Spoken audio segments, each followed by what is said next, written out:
Hello friends, स्वागत है आपका सब कुछ सिंह चैनल पे। और आज के इस वीडियो में ऑपरेशन डिले पार्ट 1 लेकर मैं आपके सामने आया हूँ N1 कॉमिक्स का रिव्यू। तो दोस्तों, N1 कॉमिक्स 4 भाग में आई है और उसके चारों भाग पूरे हो चुके हैं और इसका हमको एक अल्टीमेट बंडल भी अवेलेबल है। तो कैसी इसकी आर्ट है, क्या इसके कहानी के कुछ बेसिक्स हैं और क्या आप इसको सिंगल ले सकते हैं या अल्टीमेट बंडल में क्या बेनिफिट्स हैं, सभी चीज़ों के बारे में बात करते हैं इस वीडियो में। आप बने रहिए अंत तक। और अभी तक अगर आपने वीडियो को सब्सक्राइब नहीं किया है तो कर लीजिए सब्सक्राइब, और लाइक तो दोस्तों करेंगे ही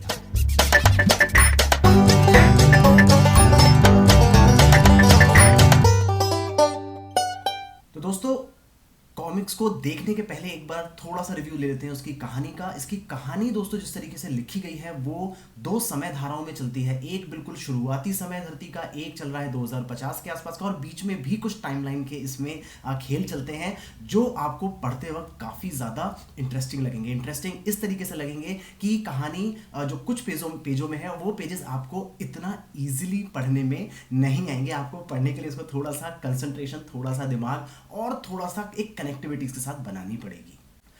तो इस कनेक्टिविटी को जब आप बनाएंगे तो आप कॉमिक से डेफिनेटली कनेक्ट होंगे, वायु से डेफिनेटली कनेक्ट होंगे, और जो इसमें बाकी किरदार हैं उनसे भी कनेक्ट इसमें आप होते जाएंगे। वायु एक ऐसा किरदार है जिसका ओरिजिन बहुत ज़्यादा रहस्यमय है, जो समय के साथ यानी कि पेज बाय पेज जब आप आगे बढ़ेंगे तो उसको समझ पाएंगे और उसके साथ काफ़ी अच्छे से जुड़ पाएंगे। तो कहानी की मैं अगर ओवरऑल बात करूँ तो जिस वे में इस कहानी को लिखा गया है वो काफ़ी अच्छे तरीके से, यानी कि इसको पढ़ने के बाद, यानी कि चारों पार्ट को एक साथ आप पढ़ें या एक पार्ट को भी पढ़ें तो उसको पढ़ने के बाद आपको एक फील आता है that yes something have been read, कुछ आपने पढ़ा। इंग्लिश ठीक थी। तो उसके अलावा दोस्तों, आर्ट वर्क की मैं बात करूं तो आर्ट वर्क पहले और दूसरे भाग में बिल्कुल डिफरेंट है, क्योंकि जो आर्टिस्ट हैं वो चेंज हो जाते हैं। और इसका एक सबसे बड़ी प्रॉब्लम रीडर्स को ये आती है कि जो मेन कैरेक्टर है वो उसका जो स्टाइल है वो भी बिल्कुल चेंज हो जाता है। आपको थोड़ा सा कंफ्यूजन होता है। जब मेरे पास पहली बार ये दो कॉमिक्स आई थी, पार्ट 1 और पार्ट 2, दिस वन, तो मैंने इन दोनों को पढ़ा। इसमें भी वही फर्स्ट कैरेक्टर था, इसमें दूसरा कैरेक्टर, जो मेन कैरेक्टर था, लीड था, उसका लुक बिल्कुल चेंज हो गया था क्योंकि आर्टिस्ट चेंज होने की वजह से बिल्कुल कंप्लीट चेंज आ गया था। तो मैं थोड़ा कंफ्यूज हुआ था। तो इस चीज़ को लेकर थोड़ा ध्यान रखने की ज़रूरत रहेगी आगे आने वाले कॉमिक्स में कि ऐसा कुछ भी ना हो। और उसके अलावा अगर मैं बात करूँ तो आर्ट वर्क एक डिसेंट आर्ट वर्क है, कोई बहुत ज़्यादा अच्छा नहीं और बिल्कुल ख़राब भी नहीं। तो एक डिसेंट आर्ट वर्क एक बहुत अच्छी कहानी को एक बहुत अच्छे वे में कैरी करता चलता है। तो आप इसको with the art work enjoy ज़रूर कर पाएंगे। लेकिन उसके साथ इंपॉर्टेंट है कि क्या ये लाइक प्राइस वैल्यू कितनी है, कितने में ये मिलती है, कौन कौन से इसके पार्ट्स हैं, सब पे एक बार फटाफट से नजर दोस्तों डाल लेते हैं। तो इनिशियली दोस्तों जब ये रिलीज हुई थी तो एक साथ इसके ये दो भाग रिलीज हुए थे, पार्ट 1 एंड पार्ट 2, जिनके मूल्य काफ़ी ज़्यादा थे। 280 का ये था और 400 रुपये का भाग 2 था। तो उसके बाद मेरे को ये भेजा गया था वरुण भाई की तरफ से, और साथ में एक पर्सनलाइज्ड पोस्टर भी मुझे मिला था जिसमें एक अच्छा बहुत मतलब एक प्यार से लिखा हुआ मैसेज मेरे लिए भी इसमें था। तो ये हमारे पास आया था। इसके बाद दोस्तों इन्होंने लॉन्च किया पार्ट 1 और पार्ट 2 को कंबाइन करके कंबाइंड एडिशन, जिसकी ओवरऑल वैल्यू थी 349 रुपीज़। तो एक अच्छा डिसीजन था क्योंकि प्राइस वैल्यू में जो पहले दो पार्ट थे वो काफ़ी ज़्यादा मात खा रहे थे, लोगों को वो काफ़ी ज़्यादा महंगे लग रहे थे, और जो उसको पढ़ना भी चाह रहे थे वो सिर्फ इस प्राइस वैल्यू की वजह से, इस प्राइस रेंज की वजह से नहीं पढ़ पा रहे थे। तो पहला भाग जो 1 एंड 2 कंबाइन आ चुका है वो 349 में अवेलेबल है। और इसके अलावा जो दूसरा पार्ट है दोस्तों 416 रुपये का है इसका ये थर्ड पार्ट। और इन दोनों को मिला के इन्होंने फर्स्ट पहले ये दोनों लॉन्च किए थे, उसका कंबाइंड इन्होंने दिया। फिर हमारे पास आया था थर्ड, जिसके साथ में दोस्तों एक ये पोस्टर भी हमें मिला था उस वक्त। तो ये है हमारा जो सेकंड लेवल पे रिलीज हुआ था। उसके बाद दोस्तों इन्होंने अब, क्योंकि इसका चौथा भाग रिलीज हो चुका है और सारे पार्ट्स अवेलेबल हैं पढ़ने के लिए, तो अगर आप चाहते हैं एक साथ लेना तो आपके पास आता है एक अल्टीमेट बंडल जिसमें आपको मिलते हैं ये चारों भाग। ये है part 1 and 2, part number 3 and part 4। Part 4 की दोस्तों वैल्यू है 400 रुपये और ये आपको मिलता है 416 रुपये का, और ये आ जाता है आपका 349 का।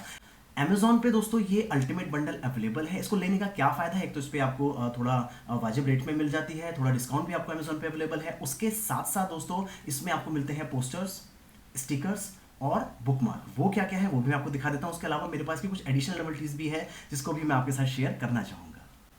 तो दोस्तों इनका जो मेन पोस्टर है वो तो मैंने आपको दिखाया ही दिखाया। एक ये पोस्टर है, एक ये पोस्टर है। इनिशियली मुझे लगा था ये ग्रीन लैंटर्न जैसा कुछ है, लेकिन मैं आपको यकीन दिलाता हूँ कि ये सिर्फ बहुत ज़्यादा अलग है और कंसेप्ट काफ़ी ज़्यादा आपको ओरिजिनलिटी के करीब इसमें दोस्तों लगेगा। इसके अलावा दोस्तों एक ये बिग साइज़ में सेम पोस्टर था, बट वो बिग साइज़ में हमको मिला था। और ये है मेरे पास अल्टीमेट बंडल जो वरुण भाई की तरफ से आया था, जिसमें ये सारे नोवेल्टी आइटम्स भी उन्होंने रखकर इसमें भेजे थे। तो ये पोस्टर मैं आपको दिखा ही चुका हूँ, पार्ट 3 के साथ था। पार्ट 4 के साथ में दोस्तों ये वाला पोस्टर है जो पार्ट 4 का कवर भी है। इसके अलावा मेरे पास क्या है, इसके अलावा मेरे पास एक और कॉपी है इसकी, और इसके अलावा मेरे पास एक और कॉपी है इसकी जो मेरे को ये कॉमिक कॉन में दी गई थी, पार्ट 4 की प्री बुकिंग के साथ में आई थी। और एक है दोस्तों ये बिग साइज पोस्टर। स्टिकर्स भी दोस्तों मैं आपको दिखाता हूँ। ये दो कैरेक्टर स्टिकर्स दोस्तों हमको मिलते हैं इसके साथ में, और उसके साथ आता है दोस्तों एक ये बुक मार्क।